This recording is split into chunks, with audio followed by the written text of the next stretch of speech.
Today we resume our look at Epic History series on the Napoleonic Wars with the second of Nelson's battles in 3D with the Battle of the Nile. The last time we left off, Napoleon had landed in Egypt narrowly, and I mean narrowly, avoiding the British Navy and Nelson, and had won his first major victory at the Battle of the Pyramids, controlling Cairo and controlling essentially all of Egypt with that city.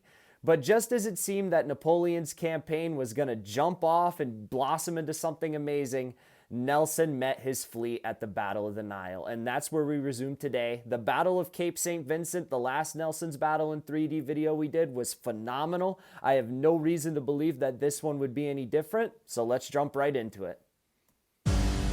An Epic History Drachenfels collaboration. In 1792, the French Revolution sparked a European conflict that would last a generation. A struggle for mastery of Europe and the world. A contest fought on land and sea. In this war of shifting alliances, the most enduring rivalry was between France and Britain. Britain could not challenge France on land, but at sea, it was a different matter. Britain's Royal Navy was as dominant on the waves as Napoleon was to prove on land. And this is a debate that I've had actually with people, is that I believe that sea combat and naval combat is more important than land combat, at least from what we've seen in warfare throughout the last 200 years. If you look at the Napoleonic Wars, if you look at World War I, naval combat proved to be the decisive factor.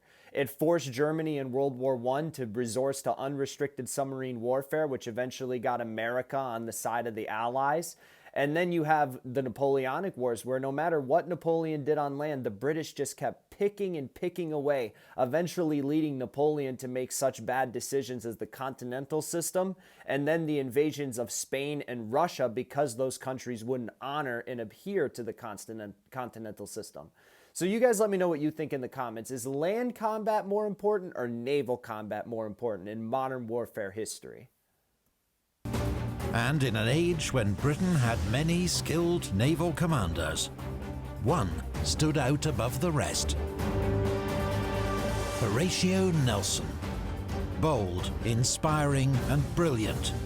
For the British, he'd become a national hero and legend. These are the stories of his greatest battles.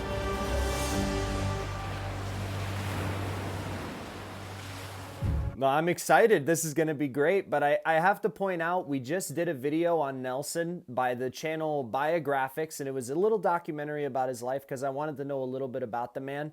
And there's a reason why we see men like Nelson and Napoleon rise to success during this period of history. And it's because they have amazing ambition. They're willing to risk it all. If we look back to what Nelson did during the Battle of Cape St. Vincent, when he broke formation with Jarvis's fleet and attacked the Spanish single-handedly, he didn't know that Jarvis would break formation and send other ships after him. He didn't know that it would work. Nelson's ship was essentially destroyed after the attack. He still managed to board not one but two ships in a double boarding process. That was an all or nothing move. Nelson could have easily have lost his life. He could have easily had the maneuver go poorly, even if he survived, be sent to military disgrace, just be gone down in the annals of history as a commander who failed. But then again, you have the positive. Nelson succeeded, and then he was a rear admiral. And I believe by the time we get to the Battle of the Nile, Nelson only has one arm. I believe he lost his arm in 1797, or at least most of his right arm. Someone can correct me if I'm wrong on the date in the comments below. But I just wanted to point out, you see a lot of parallels to a guy like Napoleon, even both of them marrying a widow. It's just little things like that. And they both were all-in gamblers and had incredible ambition. Sorry if I was rambling a little bit there. And we know that Nelson was all about his duty. 1798. The 6th year of the French Revolutionary Wars, and France is winning. General Bonaparte's brilliant victories in Italy have forced Austria to sue for peace. Spain once France's enemy, is now an ally. Britain is the only major power still at war with the French Republic. British naval power makes a cross-channel invasion impossible. So the French government decides to strike at Britain indirectly by sending an expedition, led by General Bonaparte, to conquer Egypt. And it is debatable if the French government actually thought that this would work or achieve its desired effect, but hell, it's worth a try, and it got the hugely popular and ambitious Napoleon out of France, which means that he could not rise to power and establish any sort of dictatorship. And clearly they were right to do that, as shortly after Napoleon returned, we had the coup of 18 Brumaire, which is another event that I'm extremely excited to talk about. Well, let's get back to this. If the French succeed and destroy British influence and trade in the region, they will strike a powerful blow against their last major enemy.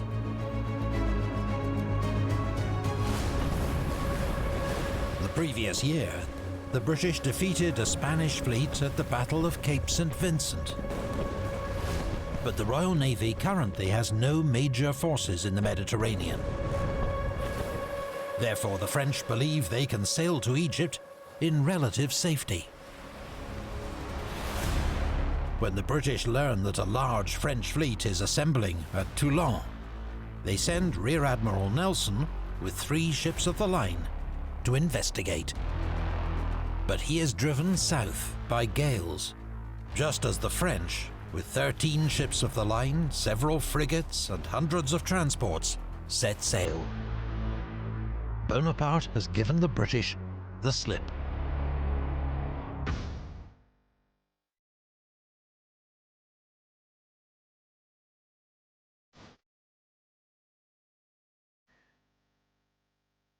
Quote from Rear Admiral Horatio Nelson in Sicily of the 19th of July, 1798. It is an old saying, the devil's children have the devil's luck. I cannot find or at this moment learn where the French fleet are gone to. Goes to show you what the British thought of the French and how Nelson was assured in what he was doing. That's a powerful quote. Nelson is reinforced with 11 ships of the line. And learning that the French have stopped at and captured Malta, he correctly deduces that Egypt is their destination. In the last video, I had wrongly said that Nelson had captured a ship that had information on where Napoleon was going. He did know that they captured, he did know that they captured Malta, which he was able to deduce led them to Egypt, which is even more impressive than actually capturing the ship. But he was able to guess. And ultimately, if he did know they were going to Egypt through that document, which is false, then he wouldn't have had a reason to leave Alexandria. He left Alexandria because ultimately he was guessing Napoleon's destination, and that leads to the narrow miss. He sets off at full speed to intercept.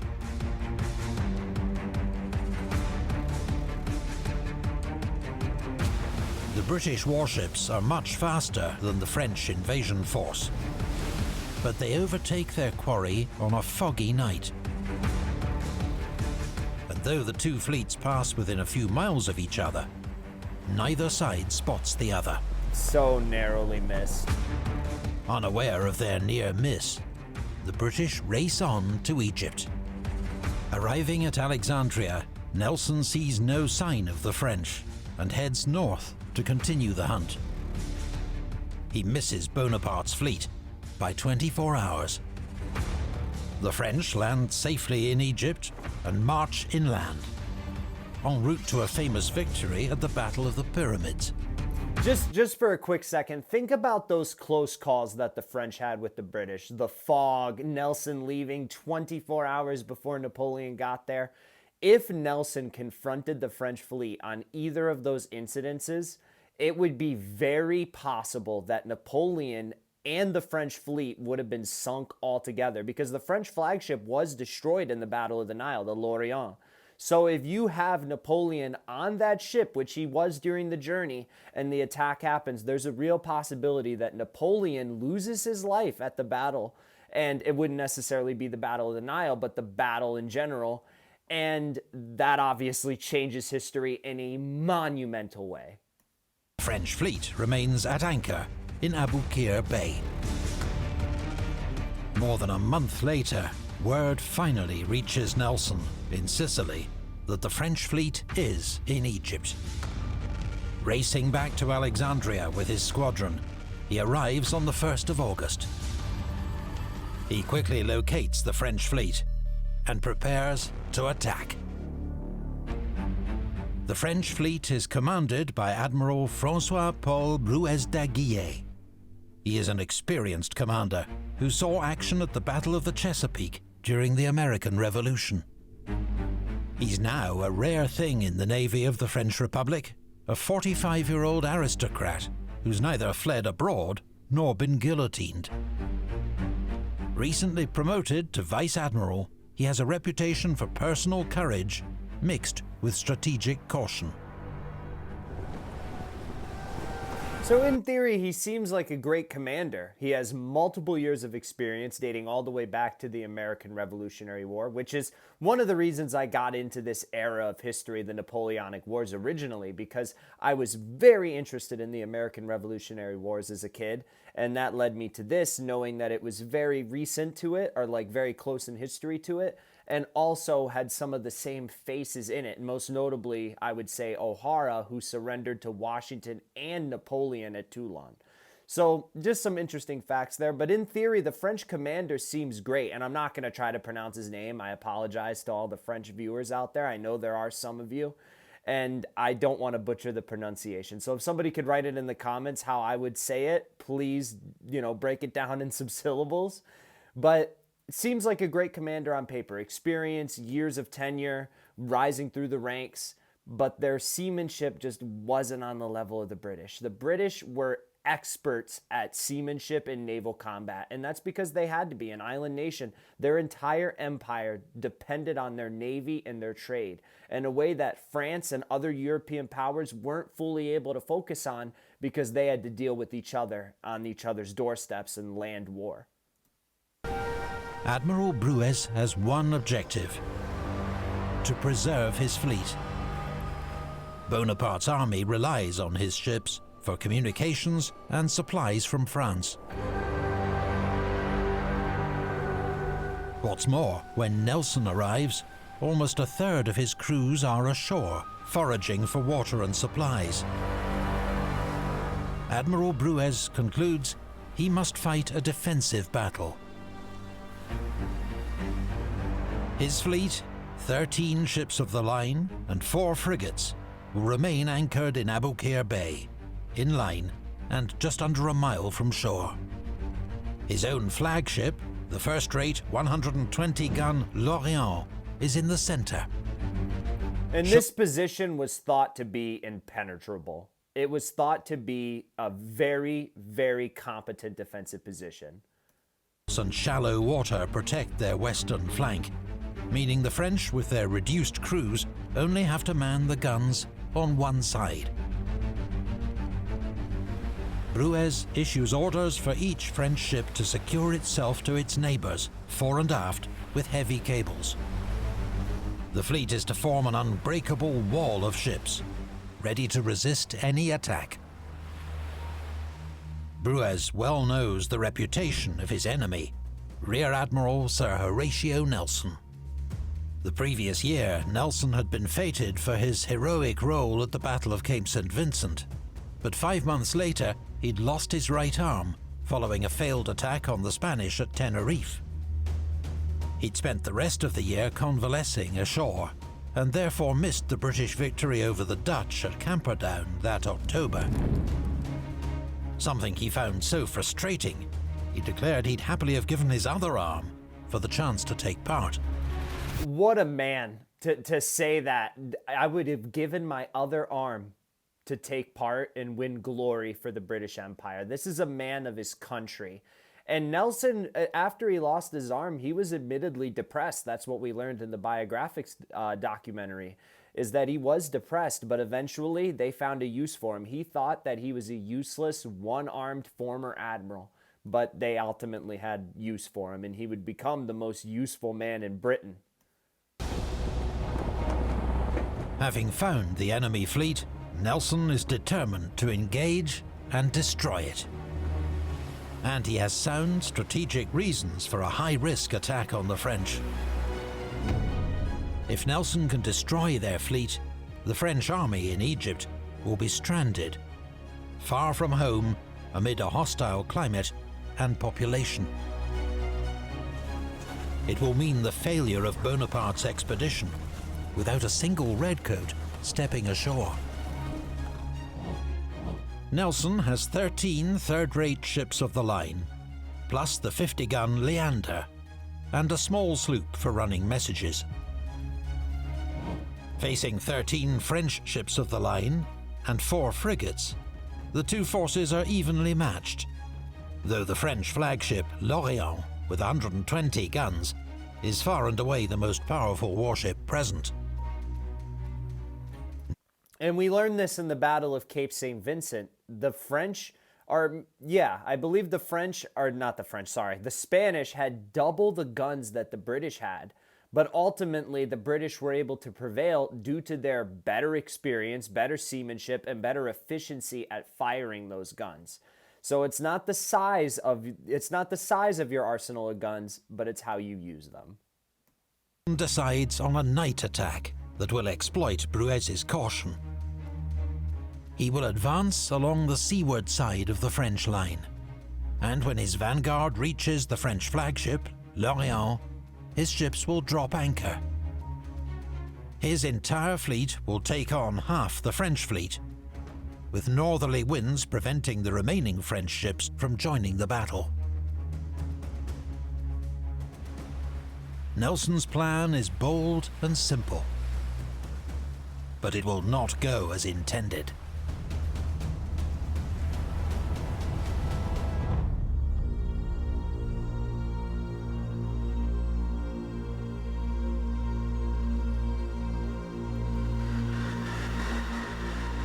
Another quote here, Nelson to his ship's officers shortly before the battle on the 1st of August, 1798. Before this time tomorrow, I shall have gained a peerage or Westminster Abbey. So that means Nelson knew that he was on the precipice of achieving glory. Failure is not an option, and he would be willing to give his life for it. We don't see him do that here, but ultimately the quote about him saying that he would be willing to give away his other arm proved to be true when he gave his life for the empire. And it's men like this who are willing to go all in, and the way that Nelson is with these quotes reminds me of Napoleon. I'm sorry to keep hawking back to that and drawing the comparisons, but you can't ignore them, especially given the time period that they were in. The British fleet begins its final approach at 6 p.m, under full sail, in line astern. The 74-gun HMS Goliath is in the lead. She is followed by HMS Zealous and HMS Audacious. The wind is from the northwest. The seas calm. The British do not have reliable maps of the bay, meaning there is a real risk of running aground. So HMS Goliath has to take careful soundings as she goes, checking the sea's depth. When Goliath rounds the entrance to Abukir Bay, marked by shoals and a small island, the British begin their turn south to sail with the wind towards the French line. The French have been observing the British approach, and at 6:20 p.m, as Goliath comes within range, they open fire.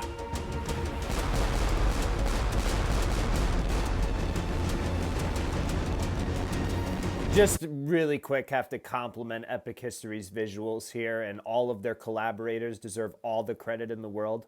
Look at this. Look at this freeze frame right here. This looks like something you would see out of a movie. This shot wouldn't look out of place with one of the Pirates of the Caribbean movies. The presentation here is absolutely beautiful. Nelson has always encouraged his officers to use their initiative. So when Captain Foley, commanding HMS Goliath, sees there is a gap between the French ships and the shoals, he makes a snap decision to sail down it. And you would think Nelson would encourage initiative just because of what we saw him do at Cape St. Vincent. If it wasn't for his initiative, they possibly wouldn't have had the victory that they did. So just had to point that out. His course will be followed by Zealous, Audacious, Orion, and Theseus. Nelson's flagship, HMS Vanguard, will now lead the rest of the fleet down the seaward side of the French line. Captain Foley's bold decision exploits a disastrous oversight by Admiral Bruez. He has assumed that the shoals make it impossible for him to be attacked from the landward side. Now, not only will his vanguard be doubled, attacked on both sides, but French guns on the landward side are not even ready for action, enough sailors to man them.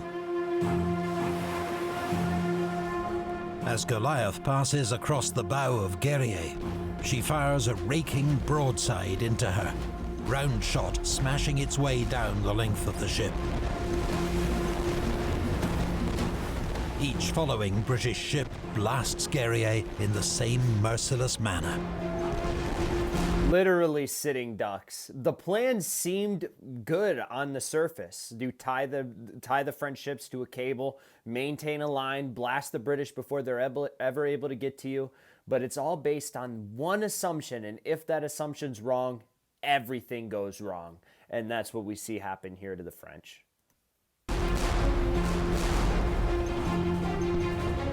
HMS Orion takes a wider track to avoid the melee developing at the head of the French line.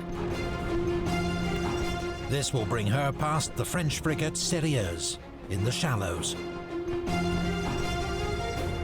According to convention, ships of the line did not normally fire on frigates during fleet actions. But when the captain of Sérieuse fires on Orion, he waives this protection. Orion holds her fire until she passes the French frigate, then returns fire at point-blank range. Her heavy broadside smashes the French frigate to pieces. Once again, the visuals absolutely phenomenal. We resume.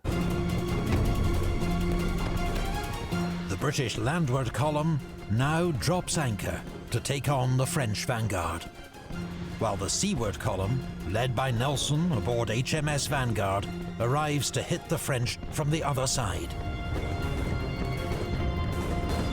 Each ship's captain singles out a target and drops anchor alongside. Vanguard alongside Spartiate, Minotaur against Aquilon, Defense against Peuple Souverain. 5 French ships are now under attack from 8 British ships, most of them from both sides. HMS Bellerophon and Majestic now join the battle. They head for the center of the French line. Bellerophon aims for Franklin, but overshoots and comes alongside Admiral Bruez's formidable flagship, L'Orient. HMS Majestic also misjudges her approach, becoming entangled with Tonon and fighting 2 French ships simultaneously.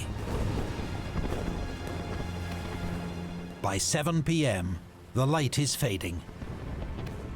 2 miles north, the last British ship, HMS Culloden, cannot make out the edge of the shoals and runs aground. HMS Leander and the sloop Mutine divert to try to tow Culloden clear. And it seems like such a simple thing to avoid the shoals, but when you have no idea the type of environment that you're fighting in, it's not like today where we have Google Maps and all this information that we could look into. It's very easy to find yourself running aground at this time. Very easy. But it will prove a futile task. Culloden's fate shows just how small the room for error has been during the British approach.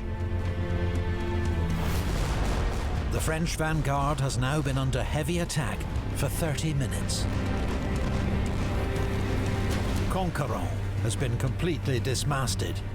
Her captain is dying. A third of her crew are casualties. She is first to strike her colours. But it's not all one-way traffic.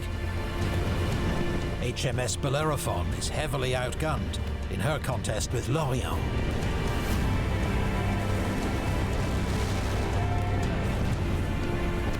"200 men, a third of her crew, have been killed or wounded, and she's lost her main and mizzen masts. Her captain gives the order to cut the anchor cable, so the ship will drift out of the firing line." Around 8:30, two British stragglers, HMS Swiftsure and Alexander, join the battle late. In the smoke and gloom, they pass the drifting hulk of Bellerophon and nearly fire on her by mistake. Swiftsure and Alexander break the enemy line either side of L'Orient, pouring raking fire into the French flagship. Maybe this is where Nelson got the idea for the maneuver that he did at Trafalgar. Breaking through the line and unleashing hell from both sides. Very smart tactic, and I think Nelson might have used that in the future. Somebody can let me know if that's true or if we're just assuming. Aboard Vanguard, Nelson's been hit in the forehead by a splinter. His face streaming blood, he thinks it's the end. "I am killed," he announces. "Remember me to my wife." But he's soon stitched up by the ship's surgeon and back in command. Nelson is a certified badass. He almost reminds me of Marshal Oudinot, who just constantly gets wounded in battle, but is always willing to fight for the glory of the country. Nelson loses sight in his right eye in Corsica, of all places. He loses his arm in another battle, and now here he almost gets killed again. So Nelson, always putting his life at risk, and ultimately he would lose it that way. The wounds of French Commander Admiral Bruez aboard L'Orient are far more serious. Horribly injured in the face and hands, he's then hit by a cannonball that removes his legs. He still refuses to leave his post on deck and dies there. Rest in peace to him.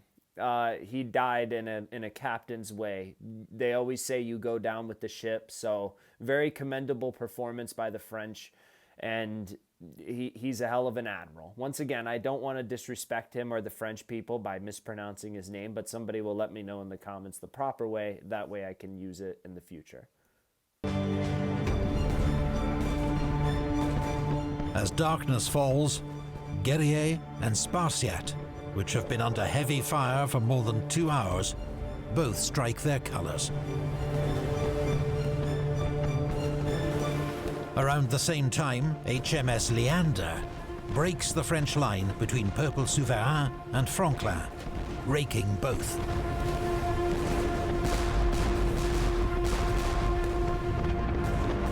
The battle is turning decisively in the Royal Navy's favour. Aquillon fights hard, turning herself to rake the British flagship HMS Vanguard. But in turn, she is raked by HMS Minotaur and hauls down her colours at 9:25. Peuple Souverain tries to escape by cutting her anchor cable and drifting down the French line. L'Orient mistakes her for the enemy and opens fire. Minutes later, the flicker of flames is seen through the lower deck gun ports of L'Orient. The fire spreads deck by deck until the massive French flagship is ablaze from stem to stern. Every onlooker knows that deep within L'Orient's hold lies her grand magazine, containing 30 to 40 tons of gunpowder. All ships in the vicinity take emergency measures. Gun ports are closed, and ships' sides, decks and sails are soaked with water from the elm pumps in anticipation of the explosion to come. French ships Tonon, Heureux and Mercure cut their anchor cables, hoping to drift to a safe distance. Around 10 p.m, the fire reaches Lorient's Grand Magazine. The warship is obliterated in a colossal explosion, killing everyone left on board, and many who jumped overboard to save themselves. I was sitting here like, you know, in awe of the presentation, looking at the explosion, thinking about what it must have looked like in real life, and you know, I'm smiling over here. Meanwhile, they're talking about how everybody on the ship lost their lives. I just want everybody to know I don't mean it in a disrespectful way. Men of both armies were extremely brave. I'm just in awe of the presentation we get from Epic History. We'll never be able to see an explosion like that or like fathom what it was actually like to be there in person while watching it.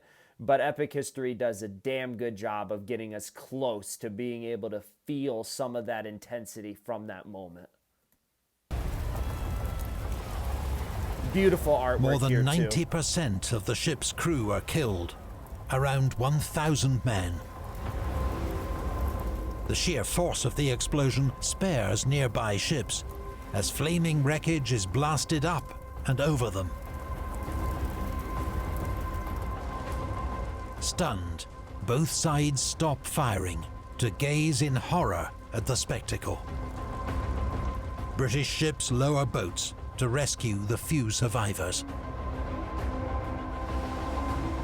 After a 10-minute lull, firing resumes. But after the appalling destruction of their flagship, the French are running out of fight. Swiftshore and Defence turn their guns on Franklin and soon force her surrender.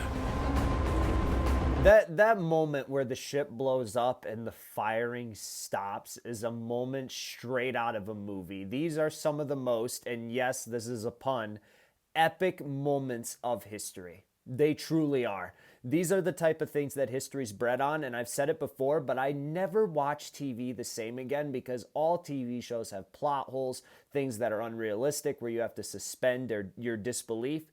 History is 100% real, and that's what I love about it, because all of the stuff we're hearing about legitimately happened.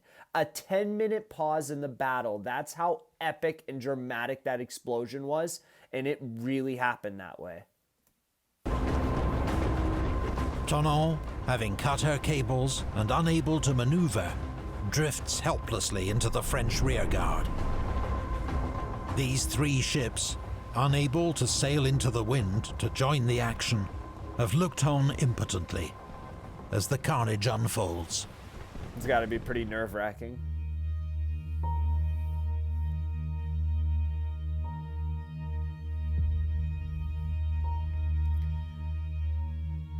This is one of Nelson's most famous quotes just as the battle was winding down. Victory is not a name strong enough for such a scene, because the British victory here at the Nile was nothing short of a full domination. This is similar to a Napoleon at Bassano or a Napoleon at Ulm type of victory here. Like, this is true domination. Dawn on the 2nd of August revealed a terrible scene of death and destruction. John Nichol of the Goliath was a witness. I went on deck to view the state of the fleets, and an awful sight it was. The whole bay was covered with dead bodies, mangled, wounded and scorched. Not a bit of clothes on them, except their trousers. The entire French vanguard had been captured or destroyed. Heureux and Mercure have run aground in their panicked attempt to escape the explosion of Lorient. The four surviving French ships of the line will now attempt to fight their way clear. 2 run aground. Only the Généraux, Guillaume Tell, and 2 frigates escape the devastation. The captain of the Guillaume Tell, Pierre Villeneuve, will face sharp criticism for failing to play a greater part in the battle. 7 years later, as fleet commander, he will face Nelson again at Trafalgar. That's right. Oh my God, I didn't even draw that connection when they said the name. Yeah, Villeneuve would be the one to be defeated at Trafalgar. And that one you can say is definitively his fault, because I believe the story with that is that Napoleon was actually about to sack him. And then Villeneuve took off early in an attempt to combine the fleets. It was an ambitious goal that did not work out. But Villeneuve, in this scenario with the Battle of the Nile, I don't think that it was his fault. Ultimately, it was the French admiral's fault for putting his men in such a line. But based on the information that he had, that he thought that it was impenetrable to get on the other side, it was a good tactic. But when you do something like that, the British are able to isolate part of your fleet and destroy it. And that's exactly what happened. So not Villeneuve's fault. British losses are 218 killed, 678 wounded. 3 ships are badly damaged: Bellerophon, Majestic, and Culloden. French losses are around 1,700 killed, and more than 3,000 taken prisoner, many of them wounded. So here we have casualties of 1 to 5, essentially. The French lost around 5,000, just below 5,000 casualties, and the British had about 1,000. So 1 to 5 in terms of casualties. That is a hell of a victory. 2 ships of the line and 2 frigates have been sunk. 9 have been captured. Of these, 3 are damaged beyond repair and burned. The remaining 6 enter service with the Royal Navy.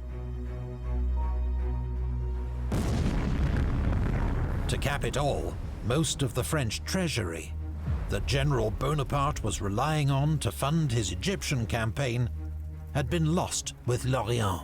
And this would mark what is essentially the end of Napoleon's campaign in Egypt. There would still be some great moments, some great victories, some great atrocities committed, but ultimately this battle marked the end of it. The French were never going to be able to survive without a train of supplies, a train of reinforcements. It was never going to happen.